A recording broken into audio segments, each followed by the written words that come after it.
ಕಾಡಿನ ಮಧ್ಯಭಾಗದಲ್ಲಿ ಒಂದು ಮರದ ಕೊಂಬೆಯಲ್ಲಿ ಮೈನಾ ಹಕ್ಕಿ ಅವಳ ಗಂಡ ಶ್ಯಾಮ್ ಹಕ್ಕಿ ಮತ್ತು ಪುಟ್ಟ ಮಕ್ಕಳೊಂದಿಗೆ ವಾಸಿಸ್ತಾ ಇದ್ಲು. ಅವರು ಎಲ್ರಿಗೂ ಸಹಾಯ ಮಾಡುವ ಪ್ರವೃತ್ತಿಯ ಹಕ್ಕಿಗಳಾಗಿದ್ರು. ಒಂದಿನ ಬಿಸಿಲಿನ ಕೆನ್ನಾಲಿಗೆಗೆ ಕಾಡಿನ ಹಳ್ಳ ಬರಿದಾಗಿತ್ತು. ಪ್ರಾಣಿಗಳು ಮತ್ತು ಹಕ್ಕಿಗಳು ನೀರಿಗಾಗಿ ಅಲೆದಾಡತೊಡಗಿದ್ವು. ಬಾಯಾರಿದ ಪ್ರಾಣಿಗಳನ್ನು ನೋಡಿ ಮೈನಾ ಹಕ್ಕಿ ಇದಕ್ಕೆ ನಾವೇನಾದರೂ ಮಾಡಲೇಬೇಕು ಅಂತ ತನ್ನ ಗಂಡ ಶ್ಯಾಮ್ ಹಕ್ಕಿಯಲ್ಲಿ ಹೇಳ್ತಾಳೆ. ಮೈನಾ ಯೋಚಿಸ್ತಾಳೆ, ನಾವೆಲ್ಲರೂ ಸೇರಿಕೊಂಡು ಕೆಲಸ ಮಾಡಿದರೆ ನೀರನ್ನು ತುಂಬಿಸ್ಬೋದು ಅಂತ ಯೋಚನೆ ಮಾಡ್ತಾಳೆ. ಅವಳು ಕಾಗೆ ಪಾರಿವಾಳ ಗಿಳಿಯನ್ನು ಕರೀತಾಳೆ ಮತ್ತೆ ಹೇಳ್ತಾಳೆ, ನಾವು ಹತ್ತಿರದ ಹಳ್ಳದ ಹೊಂಡದಿಂದ ಸ್ವಲ್ಪ ಸ್ವಲ್ಪನೇ ನೀರನ್ನು ಹೊತ್ತು ತಂದು ಈ ಹಳ್ಳವನ್ನು ಮತ್ತೆ ತುಂಬಬಹುದು ಅಂತ ಹೇಳ್ತಾಳೆ. ಎಲ್ಲ ಹಕ್ಕಿಗಳು ಒಗ್ಗಟ್ಟಾಗಿ ಕೆಲಸ ಆರಂಭಿಸ್ತಾರೆ. ಒಂದೊಂದು ಹಕ್ಕಿ ಬಾಯಲ್ಲಿ ಸ್ವಲ್ಪ ನೀರು ತೆಗೆದುಕೊಂಡು ಹೊಂಡಕ್ಕೆ ಹಾಕುತ್ತೆ. ಮತ್ತೊಂದು ಹಕ್ಕಿ ಕೂಡ ಅದೇ ಕೆಲಸವನ್ನ ಮಾಡುತ್ತೆ. ಹೀಗೆ ಎಲ್ಲರೂ ತಮ್ಮ ಶಕ್ತಿಗೆ ತಕ್ಕಷ್ಟು ಕೆಲಸವನ್ನ ಮಾಡ್ತಾರೆ. ಕೆಲವು ಗಂಟೆಗಳ ಬಳಿಕ ಆ ಹಳ್ಳ ತುಂಬತೊಡಗಿತು. ಪ್ರಾಣಿಗಳು ಮತ್ತು ಹಕ್ಕಿಗಳು ಸಂತೋಷದಿಂದ ನೀರು ಕುಡಿಯಲು ಬಂದು ಮೈನಾ ಹಕ್ಕಿ ಮತ್ತು ಅವರ ಮಿತ್ರರಿಗೆ ಧನ್ಯವಾದವನ್ನ ಹೇಳ್ತಾರೆ. ಈ ಕಥೆಯ ನೀತಿ, ಒಬ್ಬನ ಶಕ್ತಿ ಸಾಕಾಗದಿದ್ರೂ ಒಗ್ಗಟ್ಟಿನಿಂದ ಮಾಡಿದ್ರೆ ದೊಡ್ಡದಾದ ಕೆಲಸವೂ ಸಾಧ್ಯ.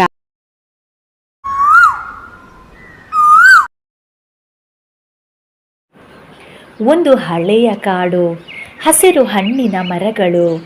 ಆ ಮರದ ಎತ್ತರವಿರುವ ಒಂದು ಪಕ್ಕದಲ್ಲಿ ಮೈನಾ ಹಕ್ಕಿ ತನ್ನ ಗೂಡನ್ನು ಕಟ್ಟಿಕೊಂಡಿದ್ಲು. ಅವಳಿಗೆ 2 ಪುಟ್ಟ ಮರಿಗಳು. ಹೆಸರಿಡದ ಮರಿ ಹಕ್ಕಿಗಳಿಗೂ ತಾಯಿ ಹಕ್ಕಿಗೆ ಒಂದು ದೊಡ್ಡ ಕನಸು, ತನ್ನ ಮರಿಗಳನ್ನು ಚೆನ್ನಾಗಿ ಬೆಳೆಸಿ ಹಾರಾಟವನ್ನು ಕಲಿಸಿ ಅವುಗಳಿಗೆ ಉತ್ತಮ ಬದುಕನ್ನು ಕಟ್ಟಿಕೊಡುವುದು. ಮೈನಾ ಹಕ್ಕಿ ಅಂದರೆ ಕರುಣೆ ತುಂಬಿರುವ ಹಕ್ಕಿ. ಯಾರಿಗಾದರೂ ತೊಂದರೆ ಬಂದರೆ ಮೊದಲಿಗೆ ತಾಯಿಯಂತೆ ಓಡಿ ಹೋಗಿ ಸಹಾಯ ಮಾಡುವ ಗುಣ ಅವಳದ್ದು. ಅದೇ ಮರದ ಹತ್ತಿರ ಇನ್ನೊಂದು ಮರ ಇತ್ತು. ಅದರಲ್ಲಿ ಕಾಗೆ ವಾಸಿಸ್ತಾ ಇತ್ತು. ಅವನನ್ನು ಎಲ್ಲರೂ ಕಾಲು ಅಂತಲೇ ಕರಿತಾ ಇದ್ರು. ಕಾಲುವಿಗೆ ಚಿಂತೆ ಕಡಿಮೆ, ಜವಾಬ್ದಾರಿ ಇಲ್ಲದೆ ದಿನಪೂರ ನಿದ್ದೆ, ಹೊಟ್ಟೆ ತುಂಬಿದಾಗಲೆಂದು ತೃಪ್ತಿ. ಆತನು ಕೆಲಸ ಮಾಡಲು ದೊಡ್ಡ ಸೋಮಾರಿ, ಆದರೆ ಮಾತನಾಡಲು ಮಾತ್ರ ದೊಡ್ಡವನು. ಒಂದಿನ ಮೈನಾ ಹಕ್ಕಿ ತನ್ನ ಮರಿಗಳಿಗೆ ಆಹಾರ ತರಲು ಹತ್ತಿರದ ಹೊಲಕ್ಕೆ ಹೋಗಿರ್ತಾಳೆ. ಮರಿಗಳು ಹಸುವಿನಿಂದ ಕೂಗ್ತಾ ಇದ್ವು. ಅಷ್ಟೊತ್ತಿಗೆ ಕಾಲು ಬಂದು ಗೂಡನ್ನು ನೋಡ್ತಾನೆ.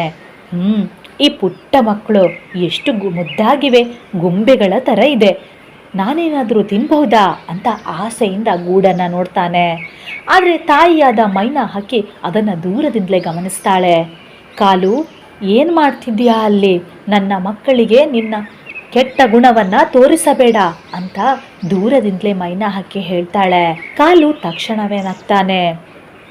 ಇಲ್ಲ ಮೈನಾ, ನಾನೇನಾದರೂ ನಿನ್ನ ಮಕ್ಕಳನ್ನು ತಿಂತೇನಾ? ನನಗೆ ಬೇಕಿದ್ದು ತಿನ್ನುವುದು ಮಾತ್ರ. ನೀನು ಧಾನ್ಯ ತೆಗೆದುಕೊಂಡು ಬಾ. ಮೈನಾ ಹಕ್ಕಿಗೆ ಅವನ ಸೋಮಾರಿತನ ಗೊತ್ತಿತ್ತು.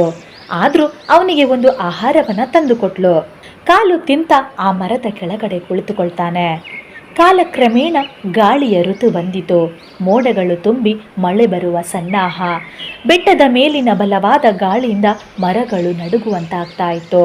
ಮೈನಾ ಹಕ್ಕಿ ತನ್ನ ಮರಿಗಳನ್ನು ಗಟ್ಟಿಯಾಗಿ ಕಾಪಾಡಲು ಗೂಡನ್ನು ಬಲಪಡಿಸಲು ಮುಂದಾಗ್ತಾಳೆ. ಗಿಡಗಳಿಂದ ಹೊಸ ಕಡ್ಡಿಗಳನ್ನು ತರಲು ಹೊರಡ್ತಾಳೆ. ಆಗ ಕಾಲು ಮತ್ತೆ ಕಾಣಿಸ್ತಾನೆ. ಏನು ಮೈನಾ, ಎಷ್ಟೊಂದು ಕಷ್ಟಪಡ್ತಿದ್ದೀಯಾ ಅಲ್ಲ? ನನಗೆ ಆದರೆ ಈ ಗಾಳಿಯಲ್ಲಿ ಒಳ್ಳೆ ನಿದ್ದೆ ಬರ್ತಾ ಇತ್ತು, ಆದರೆ ನನಗೆ ಹೊಸ ಗೂಡು ಕಟ್ಟಿಕೊಡ್ತೀಯಾ ಅಂತ ಕೇಳ್ತಾನೆ.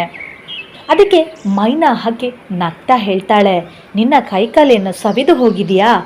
ನೀನು ಸುಮ್ಮನೆ ಆ ಕಡೆ ಈ ಕಡೆ ಹಾರುತ್ತಾ ಇರ್ತೀಯಾ? ನೀನೇ ಏನಾದರೂ ಮಾಡ್ಕೋ, ಬೇಕಾದರೆ ನಾನು ನಿನಗೆ ಸಹಾಯ ಮಾಡ್ತೇನೆ ಅಂತ ಹೇಳ್ತಾಳೆ. ಕಾಲು ತಲೆ ತಗ್ಗಿಸ್ತಾ ನೋಡಿತಾನೆ. ನನಗೆ ಆಗಲ್ಲ ಮೈನಾ, ನೀನು ತಂದ ಊಟ ತಿಂದು ತಿಂದು ನಿದ್ದೆ ಮಾಡೋದಷ್ಟೇ ನನಗೆ ಬರೋದು. ಅಂದು ರಾತ್ರಿ ತೀವ್ರವಾದ ಗಾಳಿ, ಮಿಂಚು ಕೂಡ ಮಿಸ್ತಾ ಇತ್ತು. ಮರದ ಕೊಂಬೆಗಳು ಅಲುಗಾಡ್ತಾ ಇತ್ತು. ಮೈನಾ ತನ್ನ ಗೂಡು ಹಿಡಿದು ಮರಿಗಳ ಮೇಲೆ ಬಿದ್ದು ಹೋಗದಂತೆ ತಡೆಯಲು ಎಚ್ಚರಿಕೆಯಿಂದ ಕಾದಿದ್ಲು. ಕಾಲು ತಾನೇನು ಮಾಡಲಿ ಅಂತ ಗೊತ್ತಾಗದೆ ಸಮೀಪದ ಮರದ ಕೊಂಬೆಯ ಮೇಲೆ ಕೂರಿಕೊಂಡು ನಿದ್ದೆ ಮಾಡಲು ಪ್ರಯತ್ನಿಸ್ತಾ ಇದ್ದ. ಹಗಲು ಬೆಳಕು ಮೂಡಿದಾಗ ಮೈನಾ ಹಕ್ಕಿ ಚಳಿಯಿಂದ ಮಳೆಯಿಂದ ನಿದ್ದೆ ಇಲ್ಲದೆ ಕುಳಿತಿದ್ಲು. ಕಾಲು ಮಾತ್ರ ನೆಮ್ಮದಿಯಿಂದ ನಿದ್ದೆ ಮಾಡಿ ಬಂದಿದ್ದ. ಅವನು ಮತ್ತೆ ಬಂದು, ಮೈನಾ, ನನಗೇನಾದರೂ ತಿನ್ನೋದಕ್ಕೆ ಕೊಡ್ತೀಯಾ? ರಾತ್ರಿ ಎಲ್ಲ ನಿದ್ದೆ ಇಲ್ಲ, ತುಂಬ ಹಸಿವಾಗ್ತಾ ಇದೆ ಅಂತಾನೆ. ಮಳೆಯು ಗಾಳಿಯು ದಿನದಿಂದ ದಿನಕ್ಕೆ ಹೆಚ್ಚಾಗ್ತಾ ಹೋಯಿತು. ಮೈನಾ ಹಕ್ಕಿ ದಿನ ಪೂರ ಹೂವು ಕೀಟ ಬೀಜಗಳನ್ನು ಸಂಗ್ರಹಿಸಿ ಮರಿಗಳಿಗೆ ತಿನ್ನಿಸ್ತಾ ಇದ್ಲು. ಮಕ್ಕಳಿಗೆ ಚಳಿಯೂ ಆಗದಂತೆ ತನ್ನ ರೆಕ್ಕೆಗಳಿಂದ ಅದನ್ನು ಕಾಯ್ತಾ ಇದ್ಲು. ಆಗ ಕಾಲು ದಿನ ಪೂರ ಮೈನಾ ಹಕ್ಕಿಯ ಹಿಂದೆ ತಿರುಗ್ತಾ ಇತ್ತು. ಅವನು ಎಲ್ಲದಕ್ಕೂ ಸಿದ್ಧವಾಗಿದ್ದ. ಅವನಿಗೆ ಹೊಟ್ಟೆಗೆ ತಿನ್ನೋದಕ್ಕೆ ಆಹಾರ ಬೇಕು, ಆದರೆ ಕೆಲಸ ಮಾತ್ರ ಬೇಡ. ಅದಕ್ಕೋಸ್ಕರ ಅವನು ಏನು ಬೇಕಾದರೂ ಮಾಡ್ತಾ ಇದ್ದ. ಒಂದಿನ ಮೈನಾ ಹಕ್ಕಿ ಸಿಕ್ಕಿಬಿದ್ದ ಕೀಟವನ್ನು ತನ್ನ ಮರಿಗಳಿಗೆ ತಿನ್ನಿಸ್ತಾ ಇದ್ದಾಗ ಕಾಲು ಅಲ್ಲಿಗೆ ಬಂದು ಕುಳಿತುಕೊಳ್ತಾನೆ. ಅವನು ಮೈನಾ ಹಕ್ಕಿಯ ಬಳಿ ಬಂದು ತನ್ನ ರಾಗವನ್ನು ತೆಗಿತಾನೆ. ಮೈನಾ, ನನಗೆ ನೀನು ತಿನ್ನುವ ಆಹಾರವನ್ನು ಸ್ವಲ್ಪ ಕೊಡ್ತೀಯಾ? ನಿನ್ನೆ ರಾತ್ರಿ ನನಗೆ ಏನು ಸಿಗಲಿಲ್ಲ, ಹಸಿವಿನಿಂದ ಹೊಟ್ಟೆ ತಾಳ ಹಾಕ್ತಾ ಇದೆ ಅಂತ ಹೇಳ್ತಾನೆ. ಮೈನಾ ಹಕ್ಕಿ ಶಾಂತ ನೋಟದಿಂದ ಕಾಲುವನ್ನು ನೋಡ್ತಾಳೆ. ಕಾಲು, ನಾನೇನು ದೇವ್ರೆ ನಿನ್ನ ಹೊಟ್ಟೆ ತುಂಬಿಸೋದಕ್ಕೆ? ನಿನಗೂ ಕೂಡ ಕೈಕಾಲುಗಳು ಇವೆ ಅಲ್ವಾ? ಹತ್ತಿರ ಹೋಗಿ ನಿನಗೆ ಬೇಕಾದದ್ದನ್ನು ಹುಡುಕಿಕೊಂಡು ತಿನ್ನು. ಆದರೆ ನನ್ನ ಮರಿಗಳಿಗೆ ನಾನು ತಂದಿದ್ದ ಆಹಾರವನ್ನು ನಾನು ಬೇರೆಯವರಿಗೆ ಕೊಡೋದಿಲ್ಲ. ಆದರೂ ಕಾಲು ಮತ್ತೆ ಕೇಳ್ತಾನೆ, ಮೈನಾ, ನಾನು ನಿನ್ನ ಮಕ್ಕಳ ಆಹಾರವನ್ನು ಕೇಳ್ತಾ ಇಲ್ಲ. ನಿನ್ನ ಬಗ್ಗೆ ನನಗೆ ತುಂಬ ಗೌರವ ಇದೆ, ಆದರೆ ನನಗೆ ಈಗ ಸಹಾಯ ಮಾಡು. ನಾನು ಬೇರೆ ಯಾರ ಹತ್ರನೂ ಸಹಾಯಕ್ಕೆ ಹೋಗುವುದಿಲ್ಲ ಅಂತ ಅಲ್ಲೇ ಕುಳಿತು ಬಿಡ್ತಾನೆ. ಮೈನಾ ಮುಗುಳ್ನಗ್ತಾಳೆ. ಅವಳ ಹೃದಯದ ಸ್ವಭಾವವೇ ಹಾಗೆ. ಯಾರಿಗಾದರೂ ಸಣ್ಣ ಸಹಾಯ ಕೊಡದೇ ಇದ್ದರೆ ಅವಳ ಮನಸ್ಸಿಗೆ ತಾಳ್ಮೆ ಬರುವುದಿಲ್ಲ. ಅಲ್ಲೇ ಇದ್ದ ಒಂದು ಹಣ್ಣನ್ನು ತೆಗೆದು ಕಾಲುವಿಗೆ ಕೊಡ್ತಾಳೆ. ಕಾಲು ತಿಂತಾ ಇದ್ದಂತೆ ಮತ್ತೆ ಹೋಗಿ ಮರದ ಕೊಂಬೆಯ ಮೇಲೆ ಮಲಗಿಕೊಳ್ತಾನೆ. ಒಂದಿನ ಕಾಲು ತನ್ನ ಸೋಮಾರಿತನದಿಂದ ಬದಿಯ ಮರದ ಹಾಳು ಎಲೆಗಳ ಕೆಳಗೆ ಮಲಗಿದ್ದಾಗ ಹತ್ತಿರದ ಊರಿನ ಗಿಡಗಳಿಂದ ಹಣ್ಣು ಕಿತ್ತು ತಿನ್ನುವ ಒಂದು ಕಳ್ಳ ಕಾಗೆ ಬಂತು. ಆ ಕಳ್ಳ ಕಾಗೆ ಇತರ ಹಕ್ಕಿಗಳ ಗೂಡುಗಳಿಂದ ಮೊಟ್ಟೆ ಮರಿಗಳನ್ನು ಹೊತ್ತೊಯ್ಯುವ ದೊಡ್ಡ ದರೋಡೆಕಾರನಾಗಿತ್ತು. ಕಾಲಪ್ಪನನ್ನು ನೋಡಿ ಆ ಕಳ್ಳ ಕಾಗೆ ಮಾತನಾಡಲು ಶುರು ಮಾಡುತ್ತೆ. ಏ ಗೆಳೆಯ, ನೀನು ಯಾಕೆ ಇಷ್ಟೊಂದು ಸೋಮಾರಿತನದಿಂದ ಜೀವನವನ್ನು ಸಾಗಿಸ್ತಾ ಇದ್ದೀಯಾ? ಕೆಲಸ ಮಾಡಬೇಕು. ನಾನು ಆ ಮೈನಾ ಹಕ್ಕಿಯ ಗೂಡಿಗೆ ಹೋಗಿ ಬೆಕ್ಕಿನ ಥರ ಕಳ್ಳತನ ಮಾಡ್ತೇನೆ, ನೀನು ನನ್ನ ಜೊತೆ ಬಾ, ಇಬ್ಬರು ಶೇರ್ ಮಾಡ್ಕೊಳ್ಳೋಣ ಅಂತ ಹೇಳ್ತಾನೆ. ಕಾಲುವಿಗೆ ಮನಸ್ಸು ಒಂದು ಸತಿ ಅವನ ಮಾತಿಗೆ ಆಯಿತು ಅಂದರೂ ಹೊಟ್ಟೆ ತುಂಬಿಸುವ ಮೈನಾ ಹಕ್ಕಿಯ ತಾಳ್ಮೆಯ ಹಿತವಚನ ನೆನಪಿಗೆ ಬಂತು. ಅವನು ಆಲೋಚನೆ ಮಾಡ್ತಾನೆ, ನಾನು ಮೈನಾ ಹಕ್ಕಿಗೆ ನಾಶ ತರುವ ಕೆಲಸವನ್ನು ಮಾಡೋದು ಬೇಡ, ಆದರೆ ಈ ಕಳ್ಳ ಹಕ್ಕಿ ಬಿಡ್ತಾನಾ? ಅವನ ಭಯ ನಿಜವಾಯಿತು. ಆ ಕಳ್ಳ ಹಕ್ಕಿ ಮೈನಾ ಹಕ್ಕಿಯ ಗೂಡು ಕಡೆನೇ ನೋಡ್ತಾ ಇದ್ದ. ಅವನು ಅವಳ ಮರಿಗಳನ್ನು ಹೊತ್ತೊಯ್ಯುವ ಪ್ಲ್ಯಾನನ್ನು ಮಾಡಿದ್ದ. ಕಾಲು ತಕ್ಷಣ ಮೈನಾ ಹಕ್ಕಿಯ ಹತ್ರ ಓಡ್ತಾನೆ. ಕಾಲು ಗಾಳಿಯಂತೆ ಹಾರ್ತಾನೆ. ಮೈನಾ, ಮೈನಾ, ತಕ್ಷಣ ಇಲ್ಲಿ ಕೇಳು, ಅಲ್ಲಿಗೊಂದು ಕಳ್ಳಕಾಗೆ ಬಂದಿದೆ, ನಿನ್ನ ಮರಿಗಳಿಗೆ ಅಪಾಯ ಇದೆ, ಈ ವಿಷಯ ನನಗೆ ಗೊತ್ತಾಗಿದೆ ಅಂತ ಹೇಳ್ತಾನೆ. ಮೈನಾ ಹಕ್ಕಿ ಆ ಮಾತನ್ನು ಕೇಳಿ ಗಂಭೀರವಾಗ್ತಾಳೆ. ಅವಳು ಏನು ಹಾಗಂದ್ರೆ ಅಂತ ಕೇಳ್ತಾಳೆ. ಕಾಲು ಉಸಿರು ತೆಗೆದುಕೊಂಡು ಮತ್ತೆ ಹೇಳ್ತಾನೆ, ಒಂದು ಕಳ್ಳಕಾಗೆ ಬಂದಿದೆ, ಮೊಟ್ಟೆ ಕದ್ದು ತಿನ್ನುವ ಕಳ್ಳ. ಅವನಿಗೆ ನೀನು ತಿನ್ನಲು ಕೊಟ್ಟ ಹಣ್ಣು ಕೀಟ ಬೇಡ ಅಂತೆ. ಅವನು ನಿನ್ನ ಮರಿಗಳನ್ನು ತಿನ್ನೋದಕ್ಕೆ ಬಂದಿದ್ದಾನೆ. ನಾನು ಇಷ್ಟು ವರ್ಷ ಸೋಮಾರಿಯಾಗಿದ್ದೆ, ನಿನಗೆ ಉಪದ್ರ ಕೊಡ್ತಾ ಇದ್ದೆ, ಆದರೆ ನಾನು ಯಾವತ್ತೂ ನಿನ್ನ ಮಕ್ಕಳಿಗೆ ಅಪಾಯವನ್ನು ತರಲಾರೆ ಅಂತ ಅವಸರದಿಂದ ಹೇಳ್ತಾನೆ. ಮೈನಾ ಹಕ್ಕಿಗೆ ಅವನ ಮಾತುಗಳಿಂದ ಕಣ್ಣೀರು ಬಂತು. ಸೋಮಾರಿ ಎಂದು ಹೇಳಿಸಿಕೊಂಡ ಕಾಲು ಈಗ ತನ್ನ ಮಕ್ಕಳ ರಕ್ಷಣೆಗಾಗಿ ಎಚ್ಚರಿಕೆ ಕೊಡ್ತಾ ಇದ್ದ. ನೀನು ತುಂಬ ಒಳ್ಳೆಯವನು ಕಾಲು, ಮೈನಾಳ ಬಾಯಿಯಿಂದ ಬಂತು ಮಾತು. ಅಷ್ಟೊತ್ತಿಗೆ ಆ ಕಳ್ಳ ಕಾಗೆಯ ಮಾತು ಕೇಳಿ ಬಂತು. ಏ ಕಾಳು, ನೀನು ನನ್ನ ಪ್ಲ್ಯಾನನ್ನು ಹಾಳು ಮಾಡ್ತಾ ಇದ್ದೀಯಾ? ನೋಡು ನಿನ್ನನ್ನು ನಾನು ಏನು ಮಾಡ್ತೇನೆ ಅಂತ ಹೇಳ್ತಾನೆ. ಆಗ ಕಾಲು ಜಾಸ್ತಿ ಹೊತ್ತು ಕಾಯದೆ ಅಲ್ಲಿಂದ ಹಾರಿ ಹೋಗ್ತಾನೆ. ತನ್ನ ಗಿಡಿಗೇಡಿತನದ ಶಕ್ತಿ ಅಲ್ಲಿ ಉಪಯೋಗಿಸಿಬಿಟ್ಟ. ಕಾಲು ಮತ್ತೆ ಆ ಕಳ್ಳ ಕಾಗೆಯ ಎದುರು ಗುದ್ದಾಟ ಆರಂಭ ಆಯಿತು. ಎರಡು ಕಾಗೆಗಳು ಗಾಳಿಯಲ್ಲಿ ಹಾರಾಡ್ತಾ ಡಿಕ್ಕಿ ಹೊಡಿತಾ ಹಾರಾಡ್ತಾ ಇದ್ವು. ಆ ಕಳ್ಳ ಕಾಗೆ ಸೋತು ಹಾರಿಬಿಟ್ಟ. ಆ ದಿನ ನಂತರ ಕಾಲು ಹಳೆಯ ಕಾಲು ಆಗಿ ಉಳಿಲಿಲ್ಲ. ಅವನು ಮರಿಗಳಿಗೆ ಕಾಯಿಗಳನ್ನು ತಂದು ಕೊಡ್ತಾ ಇದ್ದ. ತನಗೆ ಸಿಕ್ಕಿದ ಕೀಟಗಳನ್ನು ಕೂಡ ಮರಿಗಳಿಗೆ ತರಲು ತೊಡಗಿದ. ಮೈನಾ ಹಕ್ಕಿ ಗೂಡನ್ನು ಬಲಪಡಿಸ್ತಾ ಇದ್ರೆ ಅವನು ಕೂಡ ಸಹಾಯ ಮಾಡ್ತಾ ಇದ್ದ. ಕಾಲುಗೆ ಒಂದು ಹೊಸ ಸ್ಮರಣೆಯಾಗಿತ್ತು. ಸೋಮಾರಿತನ ಮಾತ್ರ ತೃಪ್ತಿಯನ್ನು ಕೊಡೋದಲ್ಲ ಅನ್ನೋದು. ಕೆಲಸ ಮಾಡುವ, ಒಳ್ಳೆಯದನ್ನು ಮಾಡುವ ಸಂತೋಷವೇ ಬೇರೆ. ಅವನು ಮೈನಾ ಹಕ್ಕಿಯ ಮಕ್ಕಳು ಹಾರಾಟ ಕಲಿಯುವಾಗ ಚಿಕ್ಕ ಚಿಕ್ಕ ಹಣ್ಣು ತರಲು ಓಡ್ತಾ ಇದ್ದ. ಮೈನಾ ಹಕ್ಕಿ ಇದನ್ನು ತೃಪ್ತಿಯಿಂದ ನೋಡ್ತಾ ಇದ್ಲು. ಅವಳಿಗೆ ಮಗುವಿನಂತಾಗಿದ್ದ ಕಾಗೆ ಈಗ ತನ್ನ ಹಕ್ಕಿಗಳ ಸಹೋದರನಂತಾಗಿದ್ದ. ಮಳೆ ತಗ್ಗಿದ ಮೇಲೆ ಹಸಿರು ಕಾಡನ್ನು ಮತ್ತೆ ಮೆಟ್ಟಿತು. ಮೈನಾ ಹಕ್ಕಿಯ ಮರಿಗಳು ಗಾಳಿಯಲ್ಲಿ ಹಾರಲು ಕಲಿತವು. ಕಾಲು ಕೂಡ ಅವರೊಂದಿಗೆ ಆಟವಾಡ್ತಾ ಇದ್ದ. ಹಳ್ಳಿ ಹಕ್ಕಿಗಳು ಕಾಲುವನ್ನು ಇನ್ನೂ ಸೋಮಾರಿ ಅಂತ ಕರೀಲೇ ಇಲ್ಲ. ಈಗ ಅವನು ಎಲ್ಲರಿಗೂ ಸಹಾಯದ ಕಾಗೆ ಆಗಿದ್ದ. ಒಂದು ಬಾರಿ ಮೈನಾ ಹಕ್ಕಿಯ ಮರಿ ಹಾರ್ತಾ ಬಿದ್ದು ಹೋಯಿತು. ಕಾಲು ತಕ್ಷಣ ತನ್ನ ಹೊಟ್ಟೆಯ ಮೇಲೆ ಅದನ್ನು ಹಿಡಿದು ಮರದ ಗೂಡಿಗೆ ತಲುಪಿಸ್ತಾನೆ. ಮೈನಾ ಹಕ್ಕಿ ಅವನನ್ನು ನೋಡಿ ಸಂತೋಷ ಪಡ್ತಾಳೆ. ಒಂದಿನ ಮರದ ಕೆಳಗೆ ಕಾಲು ಮತ್ತೆ ಮೈನಾ ಹಕ್ಕಿ ಮರಿಗಳು ಕೂತಿದ್ದಾಗ ಕಾಲು ಹೇಳ್ತಾನೆ, ಮೈನಾ, ನನಗೆ ಒಂದು ಸುಳ್ಳು ಕಾಯಿಲೆ ಇತ್ತು. ಸೋಮಾರಿ ಬದುಕು ಸುಲಭ ಅನ್ನಿಸ್ತಾ ಇತ್ತು. ಆದರೆ ಇಷ್ಟು ದಿನ ನಿನ್ನ ಜೊತೆ ಇದ್ದು ಗೊತ್ತಾಯಿತು, ಜವಾಬ್ದಾರಿ, ನಿಷ್ಠೆ, ಪ್ರೀತಿಯ ಜೀವನವೇ ನಿಜವಾದ ಸಂತೋಷ. ನಾನು ಸೋಮಾರಿಯಲ್ಲ, ನಾನು ಇನ್ನು ನಿನ್ನ ಕುಟುಂಬದ ಹಕ್ಕಿ. ಮೈನಾ ಹಕ್ಕಿ ನತ್ತಲೆ ಅವನ ಮಾತನ್ನು ಒಪ್ಪಿಕೊಳ್ತಾಳೆ. ಮರಿಗಳು ಕೂಡ ಚಿಕ್ಕ ಚಿಕ್ಕ ಶಬ್ದ ಮಾಡ್ತಾ ಕಾಲುವಿನ ಬೆನ್ನ ಮೇಲೆ ಹಾರಾಡ್ತಾ ಆಟವಾಡ್ತಾ ಇದ್ವು. ಕಾಡು ಹೊಸ ಶಬ್ದಗಳಲ್ಲಿ ಮುಳುಗಿದಂತೆ ಎಚ್ಚರಕ್ಕೆ ಬಂತು. ಮೈನಾ ಹಕ್ಕಿ ಎಂದು ನೋಡಿ ಹೃದಯದಲ್ಲಿ ಒಂದೇ ಮಾತನ್ನು ಹೇಳಿಕೊಳ್ತಾಳೆ, ಒಳ್ಳೆಯ ಹೃದಯ ಎಲ್ಲೆಲ್ಲೂ ಬೆಳೆಯಬಹುದು. ಬದಲಾಗದ ಒಬ್ಬ ವ್ಯಕ್ತಿಯ ಬದಲಾವಣೆಯು ಒಳ್ಳೆಯ ಮನಸ್ಸಿನ ನೆರಳಲ್ಲಿ ನಕ್ಷತ್ರ.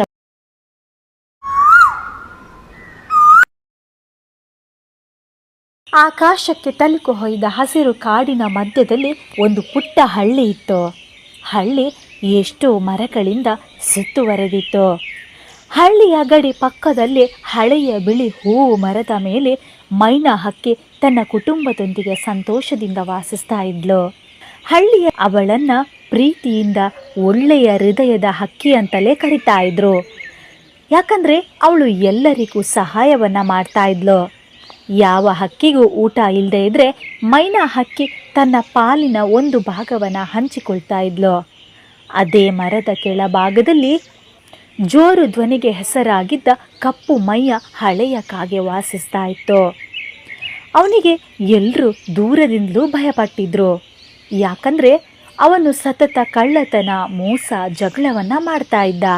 ಅವನಿಗೆ ಯಾವಾಗಲೂ ಇತರರ ಗೂಡಿಗೆ ಹೋಗಿ ಮೊಟ್ಟೆಗಳನ್ನು ಕದ್ದು ತಿನ್ನುವುದು, ಇತರ ಹಕ್ಕಿಗಳ ಆಹಾರವನ್ನು ಕಸಿದುಕೊಳ್ಳುವುದು ರೂಢಿಯಾಗಿತ್ತು.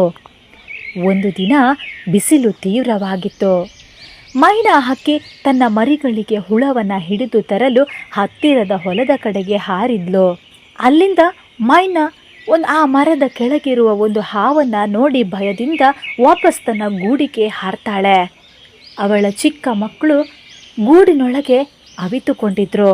ಅಷ್ಟರಲ್ಲಿ ಮೈನಾ ಹಕ್ಕಿ ಹೊರಗೆ ಹೋಗಿ ತನ್ನ ನೋಡಿದಂತಹ ಕಾಗೆ ಮೈನಾ ಹಕ್ಕಿಯ ಗೂಡಿನ ಹತ್ತಿರ ಬಂದಿತು. ಅದಕ್ಕೆ ಗೊತ್ತಿತ್ತು ಮೈನಾ ಹಕ್ಕಿ ಗೂಡಲ್ಲಿ ಇಲ್ಲದಿರೋ ಸಮಯದಲ್ಲಿ ಮರಿಗಳನ್ನು ಕದ್ದು ತಿನ್ಬೋದು ಅಂತ. ಆದರೆ ಮೈನಾ ತಕ್ಷಣವೇ ಹಾರಿಕೊಂಡು ಬಂದು ಕಾಗೆಯನ್ನು ಎದುರಿಸ್ತಾಳೆ. ಕಾಗೆ, ನನಗೆ ಗೊತ್ತಿದೆ ನಿನ್ನ ಸ್ವಭಾವ, ನನ್ನ ಮಕ್ಕಳ ಹತ್ತಿರ ಹೋಗಬೇಡ. ಆವಾಗ ಕಾಗೆ ಮಾತಾಡ್ತಾನೆ, ಓ, ನೀನು ಬಿಸಿ ಆಗಬೇಡ, ನಾನು ಏನು ಮಾಡೋದಕ್ಕೆ ಬಂದಿಲ್ಲ. ನಾನು ಹಳ್ಳಿಗೆ ಹೋಗಿ ಅಲ್ಲಿನ ಧಾನ್ಯದ ತಳಿಕೆಯಿಂದ ಊಟ ತೆಗೆದುಕೊಂಡು ಬಂದಿದ್ದೇನೆ, ಅದನ್ನು ನಿನಗೆ ಕೊಡ್ತೇನೆ ಅಂತ ಬಂದೆ. ಮೈನಾ ಹಕ್ಕಿ ಪ್ರಾಮಾಣಿಕಳಾಗಿರ್ತಾಳೆ. ಅವಳಿಗೆ ಮೋಸದ ಬುದ್ಧಿ ಗೊತ್ತಿರೋದಿಲ್ಲ. ಕಾಗೆಯ ಮಾತನ್ನು ಅವಳು ನಂಬ್ತಾಳೆ. ತಕ್ಷಣ ಗೂಡೊಳಗೆ ಹೋಗ್ತಾಳೆ. ಆಗ ಕಾಗೆ ತನ್ನ ಕೊಕ್ಕಿನಿಂದ ಮೈನಾ ಹಕ್ಕಿಯ ಗೂಡನ್ನು ಕೆಳಗೆ ತಳ್ಳೋದಕ್ಕೆ ಹೊರಟಿರ್ತಾನೆ. ಅದನ್ನು ಮೈನಾ ಹಕ್ಕಿ ತನ್ನ ಕಣ್ಣಾರೆ ನೋಡಿಬಿಡ್ತಾಳೆ. ಇನ್ನು ಮುಂದೆ ನಿನ್ನ ಆಟ ನಡೆಯೋದಕ್ಕೆ ನಾನು ಬಿಡೋದಿಲ್ಲ ಅಂತ ಮೈನಾ ಹಕ್ಕಿ ಧೈರ್ಯದಿಂದ ಕೂಗಿ ಹಾರಿ ಬಂದು ಕಾಗೆಯ ಕೊಕ್ಕಿಗೆ ಬಲವಾಗಿ ಹೊಡಿತಾಳೆ. ಕಾಗೆಗೆ ಎಷ್ಟು ನೋವಾಯಿತಂದರೆ ಅವನು ಹಾರಿಕೊಂಡು ದೂರ ಹೋಗ್ತಾನೆ. ಆದರೆ ಅವನ ಮನಸ್ಸಿನಲ್ಲಿ ಹೊಸದಾದ ಯೋಚನೆ ಹುಟ್ಟುತ್ತದೆ. ಈ ಸರಳವಾಗಿರೋ ಮೈನಾ ಹಕ್ಕಿಯನ್ನು ಮೋಸ ಮಾಡೋದು ತುಂಬ ಸುಲಭ. ಇನ್ನು ಮುಂದೆ ಇದಕ್ಕೆ ಒಂದು ಬೇರೆ ದಾರಿಯನ್ನು ಹುಡುಕಲೇಬೇಕು ಅಂತ ಯೋಚನೆ ಮಾಡಿ ದೂರ ಹಾರ್ತಾನೆ. ಕಾಗೆ ತನ್ನ ಗೂಡಿಗೆ ಹೋಗಿ ಇಡೀ ರಾತ್ರಿ ಯೋಚನೆಯನ್ನು ಮಾಡ್ತಾ ಇರ್ತಾನೆ. ಅವನ ಅಂತರಾಳದಲ್ಲಿ ತಾನೇ ಮಾತಾಡ್ತಾ ಇದ್ದ, ಒಳ್ಳೆಯತನದಲ್ಲಿ ದುಡ್ಡಿಲ್ಲ, ಖಾದ್ಯ ಇಲ್ಲ, ನಾನು ಮೈನಾಳಂತೆ ಬದುಕುವುದೇ ಬೇಡ. ಇನ್ನು ಮುಂದೆ ನಾನೇ ರಾಜನಂತೆ ಇರ್ತೇನೆ. ಎಲ್ಲ ಹಕ್ಕಿಗಳು ನನಗೆ ಆಹಾರ ತರುವಂತಾಗಬೇಕು. ಅದಕ್ಕೆ ಅವನಿಗೆ ಒಳ್ಳೆಯದೊಂದು ಯುಕ್ತಿ ಸಿಗುತ್ತೆ. ಅವನು ಹಳ್ಳಿಯ ಇತರ ಹಕ್ಕಿಗಳಿಗೆ ಸುಳ್ಳು ಸುದ್ದಿ ಹೇಳಲು ಹೊರಡ್ತಾನೆ. ಹಕ್ಕಿಗಳ ಮನೆ ಮನೆ ಬಳಿ ಹೋದ ಕಾಗೆ ಹೀಗೆ ಹೇಳ್ತಾ ಇದ್ದ, ನೋಡಿ ನನ್ನ ಸಹೋದರ ಹಕ್ಕಿಗಳೇ, ನೀವು ಮಾವಿನ ಮರದ ಹಣ್ಣನ್ನು ತಿನ್ನಲು ಹೋಗ್ತಿದ್ದೀರಾ ಅಲ್ವಾ? ಅದು ವಿಷದ ಹುಳು ಹಿಡಿದಿದೆ ಅಂತ ಕೇಳಿದ್ದೆ. ನಾನು ಮಾತ್ರ ಅದನ್ನು ರಿಸರ್ಚ್ ಮಾಡಿ ನೋಡಿದ್ದೇನೆ ಕೂಡ. ನಿಮಗೆ ಆಹಾರ ಬೇಕಿದ್ರೆ ನನ್ನ ಬಳಿಗೆ ಬನ್ನಿ ಅಂತ ಕಾಗೆ ಹೇಳ್ತಾನೆ. ಈ ಸುದ್ದಿಯನ್ನು ತಿಳಿದಂತಹ ಮೈನಾ ಹಕ್ಕಿ ಆಶ್ಚರ್ಯಚಕಿತಳಾಗ್ತಾಳೆ. ಅವಳು ಎಲ್ಲ ಹಕ್ಕಿಗಳನ್ನು ಸೇರಿಸಿಕೊಂಡು ಕೇಳ್ತಾಳೆ, ನೀವು ಆ ಕಾಗೆಯ ಮಾತಿಗೆ ಯಾಕೆ ನಂಬಿಕೆ ಇಡ್ತೀರಿ? ಅವನು ಹಳೆ ಕಾಲದ ಮೋಸಗಾರ. ನಮ್ಮ ಆಹಾರವನ್ನು ತಡೆಯಲು ಮೋಸ ಮಾಡ್ತಾ ಇದ್ದಾನೆ. ಆದರೂ ಕೆಲ ಹಕ್ಕಿಗಳು ಕಾಗೆಯ ಮಾತನ್ನು ನಂಬಿದ್ವು. ಯಾಕಂದರೆ ಕಾಗೆಯ ಮಾತು ನಂಬುವ ಥರ ಇತ್ತು. ಕಾಗೆ ತನ್ನ ಸುಳ್ಳು ಸುದ್ದಿಯನ್ನು ಹಳ್ಳಿ ತುಂಬ ಹರಿಸ್ತಲೇ ಇತ್ತು. ಪಾರಿವಾಳ, ಗಿಳಿ ಅಸಹಾಯ ಭಾವನೆಗೆ ಒಳಗಾದವು. ಮಾವಿನ ಮರದ ಹಣ್ಣುಗಳು ವಿಷಪೂರಿತವಾಗಿವೆ ಅಂತ ಸುದ್ದಿ ಎಲ್ಲೆಲ್ಲೂ ಹರಡಿದ ಕಾರಣ ಹಕ್ಕಿಗಳ ಹೊಟ್ಟೆಗಿಂತ ಭಯ ದೊಡ್ಡದಾಯಿತು. ಅಯ್ಯೋ, ನಾವು ಎಲ್ಲಿ ಊಟ ತಿನ್ನೋದು ಅಂತ ಹಕ್ಕಿಗಳು ಮುನಿತಾವೆ. ಕಾಗೆ ಈ ಸಮಯದಲ್ಲಿ ಮತ್ತೊಂದು ಯುಕ್ತಿಯನ್ನು ಹಾಕ್ತಾನೆ. ಅವನು ಹಳ್ಳಿಯ ಮಧ್ಯಭಾಗದಲ್ಲಿ ಹಳೆಯ ಮರದ ಕೆಳಗೆ ತನ್ನ ಹಕ್ಕಿಗಳ ಆಹಾರ ಕೇಂದ್ರ ಎಂಬ ಬೋರ್ಡನ್ನು ಹಾಕಿಕೊಳ್ತಾನೆ. ಅಲ್ಲಿ ಇತರ ಹಕ್ಕಿಗಳಿಂದ ಒಂದೊಂದು ಕೀಳುಮಟ್ಟದ ಆಹಾರ ಬೇಟೆ ಮಾಡಿಸಿ ತಂದು ತಾನು ಕೊಂಚ ತಿಂದು ನಂತರ ಉಳಿದ ಭಾಗವನ್ನು ಹಂಚಿಕೊಳ್ತಾ ಇದ್ದ. ಹೀಗೆ ಅವನು ಸ್ವಲ್ಪ ಸ್ವಲ್ಪವಾಗಿ ಹಳ್ಳಿಯ ಎಲ್ಲ ಹಕ್ಕಿಗಳ ಮೇಲೆ ವಶ ಹಿಡಿಯಲು ಆರಂಭಿಸ್ತಾನೆ. ಮೈನಾ ಅಷ್ಟರಲ್ಲಿಯೇ ತಾಳ್ಮೆ ಕಳೆದುಕೊಳ್ಳದೆ ತನ್ನ ಕುಟುಂಬದೊಂದಿಗೆ ತನ್ನ ಪಕ್ಕದ ಹಳ್ಳಿಯ ಪಾರಿವಾಳದ ಗೆಳತಿಯ ಹತ್ರ ಹೋಗ್ತಾಳೆ. ಪಾರಿವಾಳ ಗೆಳತಿ ಚೆನ್ನಾಗಿ ವಿಚಾರಿಸ್ತಾಳೆ. ಆಕೆಗೆ ಪಕ್ಕದ ಹಳ್ಳಿಯಲ್ಲಿ ಸಾಕಷ್ಟು ಶೇಂಗಾ ಹಣ್ಣುಗಳ ಗೊಂಚಲು ಗೊತ್ತಿತ್ತು. ಮೈನಾ ಹಕ್ಕಿ ಪಾರಿವಾಳದ ಮುಂದೆ ತನ್ನ ಕಷ್ಟವನ್ನು ವಿವರಿಸ್ತಾಳೆ. ಪಾರಿವಾಳ ಗೆಳತಿ, ನಮ್ಮ ಹಳ್ಳಿಯ ಹಕ್ಕಿಗಳು ಹೊಟ್ಟೆ ಹಸಿವಿನಿಂದ ನರಳ್ತಾ ಇದ್ದಾರೆ. ಕಾಗೆಯ ಸುಳ್ಳು ಸುದ್ದಿ ಎಲ್ಲರ ಮೇಲೆ ಭಯದ ಮಾಲೆಯನ್ನು ಹಾಕಿದೆ. ಇದಕ್ಕೆ ಏನು ಮಾಡಬೇಕೋ ಗೊತ್ತಿಲ್ಲ ಅಂತ ಮೈನಾ ಹೇಳ್ತಾಳೆ. ಅದಕ್ಕೆ ಪಾರಿವಾಳ ನಗ್ತಾ ಹೇಳ್ತಾಳೆ, ಮೈನಾ, ಕಾಗೆಯ ಮೋಸವನ್ನು ನಿಲ್ಲಿಸಲು ಒಂದು ಸಾಮೂಹಿಕ ಯೋಜನೆ ಬೇಕು. ನೀನು ಮಾತ್ರ ಏನೂ ಮಾಡಲಾರೆ. ಹಳ್ಳಿಯ ಎಲ್ಲ ಹಕ್ಕಿಗಳನ್ನು ನಂಬಿಸಬೇಕು. ಮೈನಾ ಹಳ್ಳಿಗೆ ಹಿಂತಿರುಗಿ ಪಾರಿವಾಳದ ಯೋಜನೆಯ ಪ್ರಕಾರ ಕೆಲಸ ಮಾಡಲು ಪ್ರಾರಂಭಿಸ್ತಾಳೆ.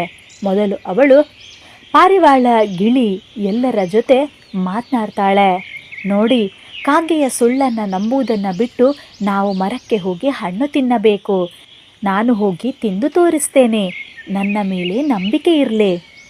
ಆಗ ಗಿಳಿ ಬೆದರಿದಂತೆ ಕೇಳಿತು, ನೀವು ತಿಂದು ಬದುಕಿ ಉಳಿದ್ರೆ ನಾವು ತಿನ್ನೋಣ ಅಂತ. ಆ ಮಾತಿಗೆ ಮೈನಾ ಹಕ್ಕಿ ನಗ್ತಾಳೆ. ಹೌದು, ನಾವು ಹಳ್ಳಿಯಲ್ಲಿ ಸ್ವಾಭಿಮಾನದಿಂದ ಬದುಕೋಣ. ಈ ಕಾಡಿನಲ್ಲಿರುವ ಎಲ್ಲ ಹಕ್ಕಿಗಳಿಗೂ ಆಹಾರ ಬೇಕು. ಒಂದು ಕಳ್ಳ ಕಾಗೆಯ ಮಾತಿಗೆ ನಾವು ಕೈ ಕಟ್ಟಿಕೊಂಡು ಕುಳಿತರೆ ಆಗುವುದಿಲ್ಲ. ಮರುದಿನ ಮುಂಜಾನೆ ಮೈನಾ ಹಕ್ಕಿ ಎತ್ತರದ ಮಾವಿನ ಮರಕ್ಕೆ ಹಾರಿಕೊಂಡು ಹಣ್ಣು ತಿಂದೇ ಬಿಟ್ಲು. ಕೆಲವು ಹಣ್ಣುಗಳನ್ನು ಮಕ್ಕಳಿಗೂ ಕೊಟ್ಲು. ಮರದಿಂದ ಇಳಿದು ಇತರ ಹಕ್ಕಿಗಳಿಗೂ ತೋರಿಸಿದ್ಲು. ನೋಡಿ, ನನಗೆ ಏನೂ ಆಗಿಲ್ಲ. ಕಾಗೆಯ ಸುಳ್ಳು ಭಾಸವಾಗ್ತಾ ಇತ್ತು. ಈ ದೃಶ್ಯವನ್ನು ನೋಡಿದ ಹಕ್ಕಿಗಳು ಗುಂಪು ಗುಂಪಾಗಿ ಮರಕ್ಕೆ ಹತ್ತಿ ಹಣ್ಣನ್ನು ತಿನ್ನಲು ಪ್ರಾರಂಭಿಸಿದವು. ಕಾಗೆಗೆ ಇದು ಗೊತ್ತಾಯಿತು. ಅವನಿಗೆ ಕೋಪ ಉಕ್ಕಿ ಬಂತು. ಈ ಮೈನಾ ನನ್ನ ಎಲ್ಲ ಪ್ಲ್ಯಾನ್ ಹಾಳು ಮಾಡ್ತಾ ಇದ್ದಾಳೆ. ಇನ್ನೊಂದು ಚತುರ ತಂತ್ರವನ್ನು ಹಾಕಲೇಬೇಕು ಅಂತ ನಿರ್ಧಾರವನ್ನು ಮಾಡ್ತಾನೆ. ಕಾಗೆ ಮನಸ್ಸಿನಲ್ಲಿ ಏನೋ ತೀರ್ಮಾನಿಸ್ತಾನೆ. ಅವನು ರಾತ್ರಿ ಹೊತ್ತಿಗೆ ಹಕ್ಕಿಗಳ ಗೂಡುಗಳ ಬಳಿಗೆ ಹೋಗಿ ಚಿಕ್ಕ ಹಣ್ಣುಗಳನ್ನು ಕದ್ದುಕೊಂಡು ಬಂದು ಅಡಗಿಸಿ ಇಡ್ತಾ ಇದ್ದ. ಅದನ್ನು ಬೆಳಿಗ್ಗೆ ಹಕ್ಕಿಗಳಿಗೆ ತಾನು ನೀಡುತ್ತಿರುವ ವಿಶೇಷ ಆಹಾರ ಅಂತ ಮಾರಾಟ ಮಾಡ್ತಾ ಇದ್ದ. ಈತನ ಕೆಲಸವನ್ನು ಮೈನಾ ಹಕ್ಕಿ ಗಮನಿಸ್ತಾಳೆ. ಆದರೆ ಸತ್ಯವನ್ನು ಹೇಳಲು ಸಾಕ್ಷಿ ಬೇಕು ಅಲ್ವಾ? ಅದಕ್ಕಾಗಿ ಅವಳು ತನ್ನ ಸ್ನೇಹಿತೆ ಪಾರಿವಾಳದ ಸಲಹೆಯನ್ನು ತೆಗೆದುಕೊಳ್ತಾಳೆ. ನಾವು ಆ ಕಾಗೆಯನ್ನು ಹಿಡಿಯಲೇಬೇಕು. ಅವನನ್ನು ಹಳ್ಳಿಯ ಮುಂದೆ ಖಂಡಿತವಾಗಿ ಪತ್ತೆ ಹಚ್ಚಬೇಕು. ಸಾಕ್ಷ್ಯ ಸಮೇತವಾಗಿ ಹಿಡಿಬೇಕು. ಮೈನಾ ಹಕ್ಕಿ ತನ್ನ ಮಕ್ಕಳನ್ನು ಮಲಗಿಸಿ ರಾತ್ರಿ ಹೊತ್ತಿಗೆ ಅಲ್ಲಿಗೆ ಬರ್ತಾಳೆ. ಪಾರಿವಾಳದ ತಂತ್ರದಂತೆ ಅವಳು ಮತ್ತು ಪಾರಿವಾಳ ಗಿಳಿ ಸೇರಿಕೊಂಡು ಒಂದು ಪ್ಲ್ಯಾನನ್ನು ಮಾಡಿಕೊಳ್ತವೆ. ಅವರು ಕಾಗೆಯನ್ನು ದೂರದಿಂದಲೇ ಗಮನಿಸ್ತಾ ಇದ್ರು. ಕಾಗೆ ಮಧ್ಯರಾತ್ರಿ ಹಾರಿಕೊಂಡು ಹಕ್ಕಿಗಳ ಗೂಡಿನ ಹತ್ತಿರ ಹೋಗ್ತಾ ಇದ್ನು. ಹಣ್ಣು, ಬಿತ್ತನೆ, ಕೆಲವೊಮ್ಮೆ ಮರಿಗಳ ಮೊಟ್ಟೆಯನ್ನು ತೆಗೆದು ತನ್ನ ಕಟ್ಟೆಯ ಒಳಗೆ ಹಾಕ್ತಾ ಇದ್ದ. ಈ ದೃಶ್ಯವನ್ನು ಪಾರಿವಾಳ ನೇರವಾಗಿ ನೋಡಿ ಮೈನಾಳ ಬಳಿಗೆ ಹೋಗ್ತಾನೆ. ಮೈನಾ, ಸತ್ಯ ಸಿಕ್ಕಿತು, ನಿನ್ನ ಅನುಮಾನ ಸತ್ಯವಾಯಿತು. ಮೈನಾ ಹಕ್ಕಿ ನಗ್ತಾಳೆ. ನಾಳೆ ಬೆಳಿಗ್ಗೆ ಅವನಿಗೆ ಪಾಠವನ್ನು ಕಲಿಸೋಣ ಅಂತ ಮೈನಾ ಹಕ್ಕಿ ಹೇಳ್ತಾಳೆ. ಮರುದಿನ ಬೆಳಿಗ್ಗೆ ಹಳ್ಳಿಯ ಮಧ್ಯಭಾಗದ ದೊಡ್ಡ ಹೂವು ಮರದ ಬಳಿ ಹಕ್ಕಿಗಳ ಸಭೆ ಕೂಡಿಕೊಂಡಿತು. ಪಾರಿವಾಳ ಕೂಡ ಕಾಗೆಯನ್ನು ಕರೆದು ಬರ್ತಾನೆ. ಅವನು ಆರ್ಭಟಿಸುತ್ತಾ ಬರ್ತಾನೆ. ಏನಿದು ಸಭೆ? ಯಾಕೆ ನನ್ನನ್ನು ಕರೆದಿರಿ? ಮೈನಾ ಧೈರ್ಯದಿಂದ ಮುಂದೆ ಬಂದು ಹೇಳ್ತಾಳೆ, ನೀನು ನಿನ್ನದು ಅಂತ ಹೇಳಿ ತಿನ್ನಿಸ್ತಾ ಇದ್ದ ಹಣ್ಣುಗಳು ಯಾರು ತರ್ತಿದ್ದರು ಗೊತ್ತಾ? ನಿನ್ನದೇನೆಂದು ಹೇಳ್ತಾ ಇದ್ದ ಆಹಾರ ಎಲ್ಲಿಂದ ಬಂದಿತ್ತು ಗೊತ್ತಾ? ನಿನ್ನ ಮಾತು ಸುಳ್ಳು ಅಂತ ನನಗೆ ಗೊತ್ತಿತ್ತು. ಮೈನಾ ಹಕ್ಕಿ ಗಿಳಿಗೆ ಸೂಚನೆಯನ್ನು ಕೊಡ್ತಾಳೆ. ಗಿಳಿ ಮರದಿಂದ ಕಾಗೆ ಅಡಗಿಸಿಟ್ಟಿದ್ದ ಹಣ್ಣುಗಳನ್ನು ಹೊರಗೆ ತೆಗಿತಾನೆ. ಹಣ್ಣು, ಮೊಟ್ಟೆ, ಬಿತ್ತನೆ ಎಲ್ಲವೂ ಹಕ್ಕಿಗಳ ಮುಂದಿಟ್ಟು ತೋರಿಸ್ತಾನೆ. ಹಕ್ಕಿಗಳಲ್ಲಿ ಕೆಲವು ಹಕ್ಕಿಗಳು ಕೋಪಗೊಂಡು ಕೂಗ್ತವೆ, ಅಯ್ಯೋ, ನನ್ನ ಮೊಟ್ಟೆ ಇಲ್ಲಿದೆ, ಈ ಮೋಸಗಾರನನ್ನ ಬಿಡಲೇಬಾರ್ದು. ಕಾಗೆಗೆ ಗಾಬರಿಯಾದರೂ ತನ್ನ ಬಾಯಿಗೆ ಬಂದಂತೆ ಸುಳ್ಳು ಹೇಳಲು ಹೊರಡ್ತಾನೆ. ಇದು ನಾನೇ ತಂದದ್ದು, ನಾನು ಹೊಸದಾಗಿ ಬೆಳೆದದ್ದು.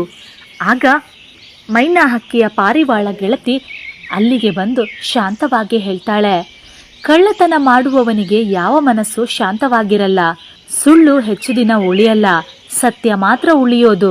ಕಾಗೆ, ನಿನಗೆ ಇನ್ನೊಂದು ಅವಕಾಶವನ್ನ ಕೊಡ್ತೇವೆ, ಆದರೆ ನಿಜ ಹೇಳು, ನೀನು ಕ್ಷಮೆ ಕೇಳು. ಕಾಗೆಗೆ ಕೋಪ, ಅವಮಾನ, ದ್ವೇಷ ಎಲ್ಲ ಮಿಶ್ರವಾಗಿ ಜ್ವರದಂತೆ ಬಂತು. ಮೈನಾ ಕಾಗೆಯ ಕಣ್ಣಲ್ಲಿ ಕಣ್ಣಿಟ್ಟು ಮಾತನಾಡ್ತಾಳೆ. ಅವಳ ಕಣ್ಣುಗಳಲ್ಲಿ ಕೋಪ ಇರಲಿಲ್ಲ, ಪ್ರೀತಿ ಇತ್ತು. ನೀನು ಇನ್ನೂ ನಮ್ಮ ಸಮುದಾಯದ ಭಾಗ. ತಿರುಗು ಕಾಗೆ, ಸುಳ್ಳನ್ನು ಬಿಟ್ಟು ಬಿಡು. ಕಾಗೆ ತಾಳಲಾರದನ್ನೆಲ್ಲ ಕಂಡು ಕಣ್ಣೀರಿಡ್ತಾನೆ. ನಾನು ತಪ್ಪು ಮಾಡಿದೆ. ನನಗೆ ಯಾವಾಗಲೂ ಹೊಟ್ಟೆ ತುಂಬಲೇಬೇಕೆಂಬ ಲಾಲಸೆ. ಆ ಲಾಲಸೆ ಕಳ್ಳತನಕ್ಕೆ ದಾರಿ ಮಾಡಿಕೊಟ್ಟಿತು. ನಾನು ಕ್ಷಮೆಯನ್ನು ಕೇಳ್ತಾ ಇದ್ದೇನೆ. ಹಕ್ಕಿಗಳ ಕೂಗು ಶಾಂತವಾಯಿತು. ಎಲ್ಲರೂ ಬೆವರು ಬಿದ್ದಂತೆ ತುಂಟನಾಗಿ ಬಿಟ್ರು. ಮೈನಾ ನೇರವಾಗಿ ಘೋಷಣೆಯನ್ನ ಮಾಡ್ತಾಳೆ, ನಾವೆಲ್ಲ ಒಂದೇ ಕುಟುಂಬ. ನಾವು ಗೆಲುವು ಸಾಧಿಸಿದ್ದೇವೆ ಅಂದರೆ ಅದು ಒಗ್ಗಟ್ಟಿನಿಂದ. ಕಾಗೆ ಇನ್ನೇನು ಮೋಸದ ಪಥ ಬಿಟ್ಟು ನೇರವಾದ ಬಾಳನ್ನು ಹಿಡಿಯಲೇಬೇಕು. ಕಾಗೆ ತಲೆ ಬಾಗಿ ಮುಂದೆ ಬಂದು ಪಾರಿವಾಳ, ಗಿಳಿ ಎಲ್ಲರ ಬಳಿ ಕ್ಷಮೆಯನ್ನು ಕೇಳ್ತಾನೆ. ಪಾರಿವಾಳ ಗೆಳತಿಯ ನೆರವಿನಿಂದ ಅವನಿಗೆ ಹೊಸ ಗೂಡು ಸಿದ್ಧವಾಯಿತು. ಅಲ್ಲಿ ಹೊಸ ಹಕ್ಕಿಗಳ ಜೊತೆ ಕೆಲಸ ಮಾಡುವ ಷರತ್ತು ಬಂದುಬಿಟ್ಟಿತು. ಮೈನಾ ಹಕ್ಕಿಯ ಮಕ್ಕಳು ತಾಯಿ ಹತ್ರ ಕೇಳ್ತವೆ, ಅಮ್ಮ, ನೀನು ಆ ಮೋಸಗಾರನನ್ನು ಯಾಕೆ ಕ್ಷಮಿಸಿದ್ದಿ? ಅದಕ್ಕೆ ಮೈನಾ ಹಕ್ಕಿ ಮುದ್ದಾಗಿ ಹೇಳ್ತಾಳೆ, ಮೋಸಗಾರನು ಬದುಕಲಿ ಅಂತ ಅಲ್ಲಮ್ಮ, ಸುಳ್ಳು ಸೋಲಬೇಕು, ಸತ್ಯ ಗೆಲ್ಲಬೇಕು. ಕ್ಷಮೆ ಮಾಡಿದರೆ ಬದುಕು ಹೊಸ ದಾರಿಯಲ್ಲಿ ಹೋಗಬಹುದು ಅಂತ ಹೇಳ್ತಾಳೆ. ಸಮುದಾಯದ ಒಗ್ಗಟ್ಟು, ಧೈರ್ಯ, ಸತ್ಯ, ಕ್ಷಮೆ ಇವೆಲ್ಲವೂ ಒಳ್ಳೆಯ ಹೃದಯದ ಮೈನಾಗ ಎಲ್ಲ ಹಕ್ಕಿಗಳಿಗೆ ಒಂದು ಶಾಶ್ವತ ಪಾಠವನ್ನು ನೀಡ್ತಾಳೆ. ಒಳ್ಳೆಯತನದಲ್ಲಿ ಶಕ್ತಿ ಇದೆ. ಮೋಸದ ನೆರಳು ಕೆಲವೊಮ್ಮೆ ಬಲಗೊಳ್ಳಬಹುದು, ಆದರೆ ಪ್ರಾಮಾಣಿಕತೆ ಮಾತ್ರ ಯಾವತ್ತೂ ಬೆಳಕಿನಂತೆ ಹರಡ್ತದೆ. ಸತ್ಯ ಮತ್ತು ಒಗ್ಗಟ್ಟು ಇರುವಲ್ಲೆಲ್ಲ ಮೋಸದ ಕರಾಳ ಮಂಜು ಹಾರಿ ಹೋಗ್ತದೆ.